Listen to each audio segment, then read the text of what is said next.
The Oncoming Storm by Whiskey Mike 1. Chapter 6. Ascension. I spent the rest of the following day with Applejack, repairing the barn and trying to find out more about this new, dark world. Celestia promised AJ that as a thank you for saving Equestria twice, she and her family would be exempt from joining the military. What a lie. Applebloom and many other fillies and colts were too young to join the military, but there was now a cadet force that prepared fillies for service. I kept asking AJ about the wars that the Empire were waging, and what was going on, which countries had fallen and who stood up to Celestia and the Empire. It turns out nearly all ponies rebelled. The rebellion lasted 3 weeks, and then Celestia stepped in and used her magic and armies to banish ponies to the 3 settlements. Who led the rebellion? I asked AJ. Princess Cadence. Ah. What part did you and your friends play in the rebellion? I asked as we both started clearing up the shattered remains of the barn door. Well, it was only me, Pinky, Fluttershy and Rarity who rebelled. Why only you 4? What about Twilight Sparkle and Rainbow Dash?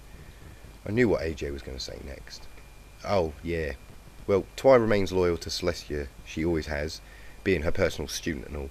But Rainbow Dash was wounded, and she's in hospital when the rebellion began. Wounded? Yeah, you know. That pony that the Empire is looking for. He was our wingman. He shot her down out of jealousy. Why, if I ever get my hooves on him, I'd make him regret hurting Rainbow Dash. Oh? What happened to her? Was she ejected out of her aircraft but landed badly on her, and her left wing was busted up really bad, and she can't fly no more? My heart sank. I did that to Dashy? My only friend. It was my fault, and flying was her life. Oh yeah, I never got your name, AJ asked me. I was hoping that she wouldn't ask that question. I looked around for inspiration. AJ's back was turned while she was lifting some wood to get started on rebuilding the barn door. I thought to myself, gate lock. Nah. Wishing well? Nah. Apple tree? No. Cartwheel? Yes. Cartwheel. Well, that's a nice name. Judging from your accent, I take it you're from Triton. That's correct. I don't know what was easier, being interrogated during my training for the Royal Guard, or AJ asking me all these questions. Right now I would go with interrogation. Thinking on your hooves is hard, and I had to remember all of this, just in case she introduced me to some pony who was going to ask me the exact same question. It was now midday, and I helped AJ with the finishing touches to the barn door. There we are, good as new, I said, but Applejack was looking at the ground and crying. Don't worry, I'll get her back. And the Empire. I turned away and headed for town. You? What can you do? AJ shouted out in frustration. Find some ponies who want the same thing as I do. Payback. I swore to myself and to Faust then and there that the Empire and Celestia will pay for what they have done. Not just for today, but for everything. The wars, the segregation, my betrayal, and most importantly too, me, Applebloom and all the other ponies in Equestria and in the conquered countries. I walked through the main square. There was no pony about. I passed the alley with my wanted posters on. In the next alley I saw some movement in the shadows and heard whispering. I stopped to look, and there were 2 cloaked ponies facing a wall that was covered in Empire propaganda posters. The 2 ponies stopped what they were doing and looked at me. Not wanting any trouble, I kept on walking. The following morning I headed back into town to see how Applejack was doing. The entrance to the alley that had the 2 cloaked ponies in last night was packed with ponies. I made my way through the crowd, and I heard some ponies talking in the crowd. Who would do this? Will the Empire be angry with us? The wall of the poster was vandalised. The sun shall set, tyrant. Open your eyes. Down with the Empire. And ROE were written all over the posters in black paint. Nice job, I thought to myself. But who were the cloaked ponies, and who were the ROE? The criminals always returned to the scene of the crime. I looked around to see if any pony was looking suspicious. I could read the signs easily. All Royal Guards had training in lie detection. I started moving through the crowd, trying to get a better view of all the ponies' faces. Nothing unusual. But when I left the crowd, there was one pony by himself at the back. He looked at me and then turned away. Gotcha. I followed him, keeping a good distance away so not to alert him. Maybe he would lead me to the ROE. I lost him near a building that looked like a carousel. He obviously went around it, so I waited for him to come back round. I hid behind some old dummies that looked like they were used to design clothes. When he passed me, I grabbed his shoulder and span him round to face me. "Who are you?" Before he could answer, the sound of the horns broke the air. It was the Empire. The chariots flew overhead and headed to the alley, which was now on the other side of town. And the vandal broke from my grip and ran towards the forest. He wasn't going to get away from me. If he hated the Empire, and so did the ROE, then I was more than willing to join. And I knew that forest like the back of my hoof. The vegetation was thick in this part of the forest. Even I didn't venture into this. Twigs on the floor were snapping as we ran over them. The pony turned so sharply left that I nearly overshot. He was determined to get away. We came to a clearing in the vegetation, and the pony ran into a hut that was made from a tree stump in the middle of the clearing, and slammed the door behind him. The door was old and worn. It felt like it would fall off if I tried to knock, so I banged the hut itself. "Listen, I'm not here to arrest you or anything. I'm here to join you." The door creaked open, and I hesitated for a moment, and then went inside. The room was in darkness. When the door shut behind me, a voice came from the shadows. "Who are you?" "My name is Cartwheel, and I'm interested in joining your group." "Why?" "Why? I think the past 24 hours have been a big enough reason, don't you think?" There was a pause before the lights came on. The room was full of ponies looking and pointing makeshift weapons at me. One pony just had a broom. There was at least 20 or so ponies all cramped into this old hut. Did I have it all wrong? Were they fugitives just like me? And were they hiding from the Empire? One pony approached me, and she was old, had a grey mane and tail with glasses, and she looked me up and down. "I've never seen you in Ponyville before." "I'm new in town. I'm from Tottenham." She walked around me, looking me up and down, judging me. "How do we know we can trust you?"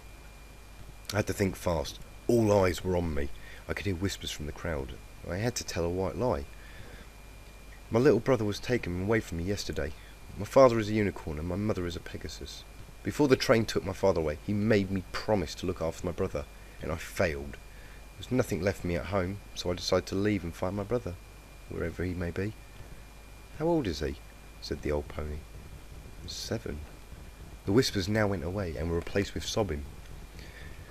"You'll find a lot of stories similar to yours in this group. We've all been affected. I lost my husband, Bonbon lost her best friend, and Caramel lost his girlfriend and brother. I'm Mayor. Pleased to meet you." And we shook hooves. "We're about to start our meeting. You're more than welcome to join." "Well, thank you." In the middle of the room was an old circular oak table that had clearly seen better days. Around the table were 4 chairs, and the rest of us had to stand, and there was no room to sit on the floor either. The mayor sat down on one of the chairs, and so did another 3 ponies. "Mayors and Stallions, I call to order the 7th meeting of the Republic of Equestria. Let's begin by congratulating Bonbon and Caramel for the successful mission last night." All the ponies started clapping. Bonbon and Caramel took a bow, and I now know who painted the graffiti over the posters. Oh, I'll have to congratulate them later, I thought. A brave, very brave act. If they were caught, we might never have seen them again. Now, on to our first item of our list. Cheerily, has the Empire issued a warrant for Bonbon and Caramel's arrest yet? No, Mayor. They are going to pretend it never happened. The graffiti has been washed off, but I think we got our message across. Excellent. Mr. Rich, if the Royal Guards ask you about your missing stockpiles of paint at the Barnyard Bargains, you say? There was a break-in last night, and 2 pots of black paint were stolen. Good. The meeting went on until sunset. I listened in to get up to date with what was going on. I found out that Russia had fallen, so did the Philippines. Technology had advanced slightly within the Empire, and their numbers grew thanks to the conscriptions and folding in conquered countries' armed forces into their own. The Empire was fighting the remnants of Russia's forces that escaped and retreated to the unknown location. They were a major thorn in the side of the Empire. That much was clear. But I was still thinking of poor Applebloom, and Big Mac and AJ. But what was playing on my mind the most was Rainbow, not being able to fly anymore. I did that to my only friend. and she would never forgive me in 1,000 years, and I don't blame her. I wouldn't forgive me. Good. That is everything I wanted to cover in this meeting. Cartwheel, do you have any questions? Yes, Mayor. I made my way over to the table. Mayor was to my right, and Filthy Rich to my left. Nurse Redheart to my front and cheerily with her back to me. All eyes in the room were now focused on me. The table was full of parchment and inkwells. I made some room to put my hooves on. What exactly is the ROE? I thought you might ask that. We were set up after the rebellion collapsed to unite all breeds of ponies together in one group so we can communicate with each other. We are also trying to resist the Empire, not fight it. Mayor stood up and started walking around the table. Today was a tragedy. The Empire had no right to break up families like that, and in public as well. We have vandalised Imperial property before in the other sectors, but not on this scale. In Clydesdale, a statue of Celestia was cut down. In Canterlot, the Royal Plaza was vandalised. And of course, towns and villages throughout Equestria played their part too. Mayor had now returned to her seat. Up until today, we were just uniting together to stay strong in this dark time. But after today, we are all going to make the Empire's life even harder. And now is the time to start thinking about upping the ante. I took a minute to let it all sink in, and then I spoke.